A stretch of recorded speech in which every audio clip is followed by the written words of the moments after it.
ಮಾನ್ಯ ವೃತ್ತ ನ್ಯಾಯಾಧೀಶರು, ನಮ್ಮ ರಿಷಾಂಕ್ ಭಟ್ರು, ನಮ್ಮ ಭಾರತ ಪಂಚಮಿ ಹರೀಶ್ ಕುಮಾರ್ ಅವರು ಎಲ್ಲರೂ ಬಂದಿದ್ದಾರೆ. ಎಲ್ರಿಗೂ ನಮಸ್ಕಾರ. ಇವತ್ತಿನ ನನ್ನ ಒಂದು ಮನವಿ ಅಂತಂದರೆ ಬಹಳ ಸರಳವಾಗಿದೆ. ಇಲ್ಲಿ ಯಾವುದೋ ಒಂದು ಗಹನವಾದ ವಿಚಾರ ಪ್ರಸ್ತಾಪ ಮಾಡಲಿಕ್ಕೆ ನಾನು ಬಂದಿದ್ದಲ್ಲ. ಎಲ್ಲರೂ ಗೊತ್ತಿರೋ ಹಾಗೇನೆ ಈಗ ಮಳೆಗಾಲ ಶುರು ಆಗುತ್ತೆ. ನಾನು ಚಿಕ್ಕಬಳ್ಳಾಪುರ ಜಿಲ್ಲೆಯ ಆಡಳಿತಾತ್ಮಕ ನ್ಯಾಯಾಧೀಶನಾಗಿ ನಿಯುಕ್ತಿಗೊಂಡ ನಂತರ ಜನವರಿ ತಿಂಗಳಲ್ಲಿ ಮಾನ್ಯ ವಿಡಿದೆ ಸಾಹೇಬರಿಗೆ ನಾನು ಮನವಿ ಮಾಡಿಕೊಂಡು ನಮ್ಮ ಚಿಕ್ಕಬಳ್ಳಾಪುರ ಜಿಲ್ಲೆಯಲ್ಲಿ ಕನಿಷ್ಠ 5 ಲಕ್ಷ ಗಿಡ ನೆಡಲು ಸಾಧ್ಯ ಆಗ್ತದೆ ಎಂದು ಕೇಳಿದಾಗ ಕೂಡಲೇ ಒಪ್ಕೊಂಡ್ರು. ಹಾಗೆ ಮಾನ್ಯ ಜಿಲ್ಲಾಧಿಕಾರಿಗಳು ಬಹಳ ಸಂತೋಷದಿಂದ ಜಿಲ್ಲಾಧಿಕಾರಿಗಳು, ಜಿಲ್ಲಾ ಪಂಚಾಯತ್ ಸಿಇಒ ಅವರು ಮತ್ತು ಅರಣ್ಯ ಇಲಾಖೆಯ ಅಧಿಕಾರಿಗಳು ಎಲ್ಲರೂ ಬಹಳ ಪ್ರೀತಿಯಿಂದ ಸ್ಪಂದಿಸಿದರು.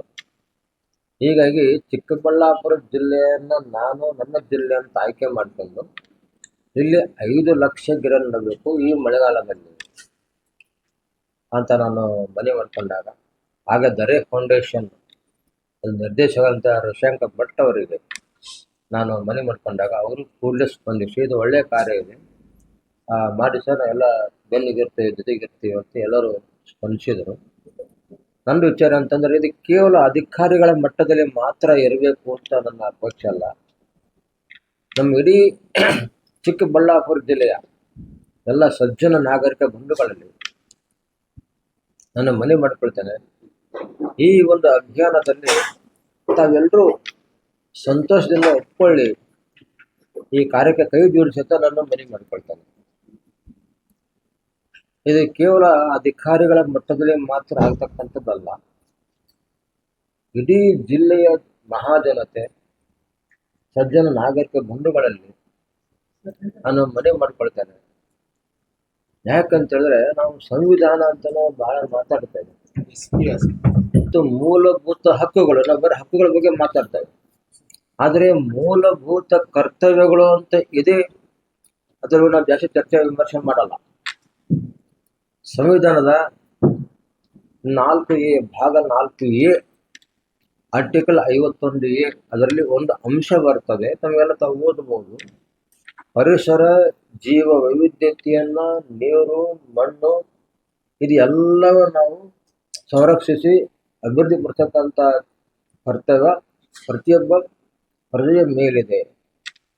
ಹಾಗಾದರೆ ನಾವು ಬರೀ ಹಕ್ಕುಗಳ ಬಗ್ಗೆ ಮಾತಾಡ್ತಾ ಇರುವಂಥ ಸಂದರ್ಭದಲ್ಲಿ ಆಗ ನಮ್ಮ ಕರ್ತವ್ಯ ಏನು? ಆ ಕರ್ತವ್ಯನ ಗೊತ್ತಿಲ್ಲ ಅಂತೇಳಿ ಅಲ್ಲದೆ ಗೊತ್ತಿದೆ, ಅದನ್ನ ಪುನರ್ ನೆನಪಿಸ್ತಕ್ಕಂಥ ಒಂದು ಕೆಲಸ ಮಾಡಬೇಕು ಅಂತ ನಾನು ಬಂದಿದ್ದೆ. ಹೀಗಾಗಿ ಈ ಒಂದು ಅಭಿಯಾನದಲ್ಲಿ ನಮ್ಮ ಚಿಕ್ಕಬಳ್ಳಾಪುರ ಜಿಲ್ಲೆ ಎಲ್ಲ ಒಂದು ಮಹಾಜನತೆಯಲ್ಲಿ ನಾನು ಮನವಿ ಮಾಡಿಕೊಳ್ತೇನೆ. ಕುಟುಂಬಕ್ಕೆ 1 ಮರ, ಶಾಲೆಗೊಂದು ಅಮೃತವನ, ಮಿಯಾವಾಕಿ ಅಂತ ಹೇಳ್ತಾರೆ, ಅದು ಜಪಾನಿಯ ಭಾಷೆ. ಕಾಲೇಜಿಗೆ ಒಂದು ಅಮೃತವನ, ಪ್ರತಿ ಸರ್ಕಾರಿ ಕಚೇರಿ ಅಥವಾ ನ್ಯಾಯಾಲಯ ಕಂಪೌಂಡ್ ಆಗಿರ್ಬೋದು, ಅಥವಾ ಈಗ ಚಿಕ್ಕಬಳ್ಳಾಪುರ ಜಿಲ್ಲೆಯಲ್ಲಿ ಸಾಕಷ್ಟು ಲೇಔಟ್ ಅಭಿವೃದ್ಧಿಗಳಾಗ್ತಾ ಇವೆ, ಅಲ್ಲಿ ಒಂದು ಅಮೃತವನ. ರೈತರು ತಮ್ಮ ಹೊಲದ ಬದುನಲ್ಲಿ ಗಿಡಗಳು ನೆಡ್ತಕ್ಕಂಥದ್ದು. ನದಿ, ಹಳ್ಳ, ಕೊಳ್ಳ, ಕೆರೆ, ತೊರೆ ಇದ್ದರೆ ಅದರ ದಂಡೆಗುಂಟ ಈ ಮರಗಳನ್ನು ನಾವು ನೆಡ್ತಕ್ಕಂಥದ್ದು. ಇದು ಎಲ್ಲ ಇತ್ಯಾದಿ ಏನು ಒಂದು ಇದು ಈಶ್ವರ ಕಾರ್ಯ ಇದೆ, ಇದು ಈಶ್ವರ ಕಾರ್ಯನೇ. ಇದರಲ್ಲಿ ಪಾಲ್ಗೊಳ್ಳಬೇಕು ಅಂತ ನನ್ನ ಒಂದು ಮನವಿ. ಹೀಗಾಗಿ ನಾನು ಮನವಿ ಮಾಡಿಕೊಳ್ತೇನೆ, ಒಂದು ಕುಟುಂಬ 1 ಮರ. ನಮ್ಮ ಚಿಕ್ಕಬಳ್ಳಾಪುರ ಜಿಲ್ಲೆಯ ಪ್ರತಿಯೊಂದು ಕುಟುಂಬ 1 ಮರ, ಒಬ್ಬ ವಿದ್ಯಾರ್ಥಿನಿ 1 ಗಿಡ. ಹಾಗೆ ಎಲ್ಲ ಸರ್ಕಾರಿ ನೌಕರದಾರ ಬಂಧುಗಳು, ಅದು ಜಿಲ್ಲಾ ನ್ಯಾಯಾಂಗ, ಜಿಲ್ಲಾಡಳಿತ ನೌಕರದಾರು, ಅವರು ಕನಿಷ್ಠ 5 ಗಿಡ ಹಾಗೆ ಒಂದು ಶಾಲೆ ಶಿಕ್ಷಕರು, primary school, middle school, high school, college ಪ್ರಾಧ್ಯಾಪಕರು ಪ್ರತಿಯೊಬ್ಬರು 5 ಗಿಡ ಸ್ಪಾನ್ಸರ್ ಮಾಡಬೇಕು ಅಂತ ಒಂದು ಮನವಿ. ಹಾಗೆ ಶಾಲೆ ಕಾಲೇಜುಗಳು ತಮ್ಮ ತಮ್ಮ ಆವರಣದಲ್ಲಿ ಈ ಅಮೃತವನ ನಿರ್ಮಾಣ ಮಾಡಬೇಕು, ಅಂದರೆ ಮಿಯಾವಾಕಿ ಫಾರೆಸ್ಟ್ ನಿರ್ಮಾಣ ಮಾಡಬೇಕು ಅಂತ ನಾನು ಮನವಿ ಮಾಡಿಕೊಳ್ತೇನೆ. ಹಾಗೆ ನಾವು ನ್ಯಾಯಾಧೀಶರ ಹತ್ರ ಬರಬೇಕಾದ್ರೆ ಪ್ರತಿಯೊಬ್ಬ ನ್ಯಾಯಾಧೀಶರ ಜೊತೆಗೆ ತಮ್ಮ ತಮ್ಮ ಇಚ್ಛಾನುಸಾರ ಕನಿಷ್ಠ 5 ಗಿಡ ಅಂತ ಹೇಳಿದೆ. ನನ್ನ ಮಟ್ಟಿಗೆ ಹೇಳೋದಾದ್ರೆ ನಾನು ಒಂದು 100 ಗಿಡವನ್ನು ಸ್ಪಾನ್ಸರ್ ಮಾಡ್ತೇನೆ ನನ್ನ ಮಟ್ಟಿಗೆ. ಬೇರೆ ನ್ಯಾಯಾಧೀಶರು, ಜಿಲ್ಲಾಧಿಕಾರಿಗಳು ಇನ್ನೂ ಜಾಸ್ತಿ ಮಾಡಬಹುದು ಅವರು ಪ್ರೀತಿ ಇಚ್ಛೆ ಅನುಗುಣವಾಗಿ. ಇದೆಲ್ಲ ಏನು ನನ್ನ ಒಂದು ಒಟ್ಟಾರೆ ಮನವಿ ಏನು ಅಂತ ಹೇಳಿದ್ರೆ, ಇಡೀ ಜಿಲ್ಲೆಯ ಜನತೆ ಇದು ಒಂದು ರಾಷ್ಟ್ರೀಯ ಹಬ್ಬ ಅಂತ ತಿಳ್ಕೊಂಡು ಉತ್ಸಾಹದಿಂದ ಪಾಲ್ಗೊಳ್ಬೇಕು ಅಂತ ನನ್ನ ಒಂದು ಕಳಕಳಿಯ ಮನವಿ ಎಲ್ಲ ನಮ್ಮ ಚಿಕ್ಕಬಳ್ಳಾಪುರ ಜಿಲ್ಲೆ ಮಹಾಜನತೆಯಲ್ಲಿ ನಾಗರಿಕ ಬಂಧುಗಳಿವೆ. DF ಅವರು DC ಅವರೆಲ್ಲ ಕೂಡ ಸುಮಾರು ಲ್ಯಾಂಡ್ಗಳನ್ನ ಐಡೆಂಟಿಫೈ ಮಾಡಿದ್ದೀವಿ. ಆ ಒಂದು ವರ್ಕ್ನ ಎಕ್ಸಿಕ್ಯೂಟ್ ಮಾಡಲಿಕ್ಕೆ ಆಲ್ ಆಫ್ ಎ ಸಡನ್ ಆಗೋದಿಲ್ಲ, 1 by 1 ಆಗ್ತದೆ. ತಾವು ಹೇಗೆ ಹೇಳಿದ್ರಲ್ಲ, ಬೆಟ್ಟ ಪ್ರದೇಶಗಳು ಇಲ್ಲಿ ಮೊದಲನೇಗೆ ನಾನು ಸಾಹೇಬರಿಗೆ ಅಶ್ಯೂರ್ ಮಾಡಿದೆ, ನಮ್ಮಲ್ಲಿ ಚಿಕ್ಕಬಳ್ಳಾಪುರದಲ್ಲಿ ತುಂಬ ಬೆಟ್ಟ ಗುಡ್ಡಗಳಿದೆ, ಅದು ತಪ್ಪಲಿನಲ್ಲಿ ಗಿಡಗಳು ನೆಟ್ಟರು ನಾವು 5 ಲಕ್ಷ ಅಲ್ಲ 10 ಲಕ್ಷ ಗಿಡಗಳನ್ನ ನೆಟ್ಟಬಹುದು ಅಂತೇಳಿ. ಅದೇ ಪ್ರಕಾರ ನಾವು ಲ್ಯಾಂಡನ್ನು ಐಡೆಂಟಿಫೈ ಮಾಡ್ತಾ ಇದ್ದೀವಿ. ನಮ್ಮ ಧಾರ್ಮಿಕ ಇಲಾಖೆಯವರು ಕೂಡ ಬಂದಿದ್ರು. ಅವರು ಟೆಂಪಲ್ಗೆ ಸೇರಿದಂಥ ಸುಮಾರು 150 ಎಕರೆ ಜಮೀನಿದೆ, ಅದೆಲ್ಲ ಗಿಡಗಳು ನೆಡ್ಬೋದು ಅಂತ. ಈಗ ನಾವು 5 ಲಕ್ಷ ತಗೊಂಡೋಗಿ ಅಲ್ಲಿ ನೆಟ್ಟರು ಕೂಡ ಅಷ್ಟು ಸಾಲಲ್ಲ.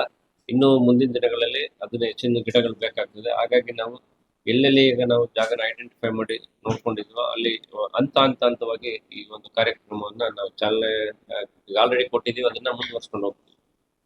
ಗುರಿ ತಲುಪಲಿಕ್ಕೆ ಖಂಡಿತ ಸರ್, ಅವ್ರು ನಮ್ಮ ಜೊತೆ ಇದ್ದಾರೆ. ಈಗ ಪ್ರೆಸ್ ಮೀಟ್ಗೆ ಅವರು ಬರಲಿಲ್ಲ, ಬಟ್ 11:30ಗೆ ಸಾಹೇಬ್ರ ಮೀಟಿಂಗ್ ಇದೆ. DFO ನಮ್ಮ CO ಅವರೆಲ್ಲ 11:30ಗೆ ಸಾಹೇಬ್ರ ಜೊತೆ ಮಾತುಕತೆಯಲ್ಲಿ ಬರ್ತಾರೆ ಮೀಟಿಂಗ್. ಒಂದು ಟೆರಿಟೋರಿಯಲ್ ಫಾರೆಸ್ಟ್ ಅಂತ ECF ಅವ್ರ ಕೆಳಗಡೆ ಬರ್ತದೆ, ಅವ್ರ ಹತ್ರ ಒಂದು 3 ಲಕ್ಷ ಗಿಡಗಳಿದೆ. ಮತ್ತೆ ಸೋಷಿಯಲ್ ಫಾರೆಸ್ಟಿಂಗ್ ಅಂತ ನಮ್ಮ ZP ಕೆಳಗಡೆ ವರ್ಕ್ ಮಾಡ್ತಾರೆ, ಅವ್ರ ಹತ್ರ ಒಂದು 2.5 ಲಕ್ಷ ಗಿಡಗಳಿದೆ. ಸೊ ಅವರೇ ಈಗ ಆಸ್ ಯೂಶುವಲ್ ಗೌರ್ಮೆಂಟ್ ರೂಲ್ಸ್ ಪ್ರಕಾರ ಒಂದು ವರ್ಷಕ್ಕೆ ಒಂದು 5.5-6 ಲಕ್ಷ ಗಿಡಗಳು ನೆಡಬೇಕು ಅಂತ ಅವ್ರ ಟಾರ್ಗೆಟ್. ಅದರಲ್ಲಿ ರೈತರಿಗೂ ಕೊಡ್ತಾರೆ, ಬೇರೆ ಮಾರಾಟನೂ ಮಾಡ್ತಾರೆ. ಅದರಲ್ಲಿ ನಾವು ಒಂದಷ್ಟು ಗಿಡಗಳನ್ನ ಕೇಳಿದ್ವಿ, ನಮ್ಗೆ ಕೊಡ್ತೀವಿ ಅಂತ ಅವ್ರು ಆಶ್ವಾಸನೆ ಕೊಟ್ಟಿದ್ದಾರೆ. ಈಗ ಅಪಾರ್ಟ್ ಫ್ರಮ್ ದಿಸ್, ನಮ್ಮ ಋಷಾಂಕ ಭಟ್ ಅವರು ಹೇಳಿದ್ರೆ, ನಾವು ನಮ್ಮ ಲೆಕ್ಕದಲ್ಲೇ 5 ಲಕ್ಷ ಗಿಡಗಳನ್ನ ನೆಡ್ತೀವಿ. ನಾವೇನು ಫಾರೆಸ್ಟ್ ಇಲಾಖೆಯಿಂದ, ಸೋಷಿಯಲ್ ಫಾರೆಸ್ಟ್, ಟೆಕ್ನಾಲಜಿ ಫಾರೆಸ್ಟ್ ಇಂದ ಏನು ಗಿಡಗಳನ್ನ ರೈಟ್ ನಾವು ತಗೋತಾ ಇದೀವಿ ಅಷ್ಟೇ. ಆದ್ರೆ ಅದನ್ನ ಹೊರತುಪಡಿಸಿ ನಮ್ಮ 5 ಲಕ್ಷ ನಾವೇನ್ ಮಾತು ಕೊಟ್ಟಿವಿ, ಆ 5 ಲಕ್ಷನ ಮುಂದಿನ ದಿನಗಳಲ್ಲಿ ನೆಡ್ತೀವಿ.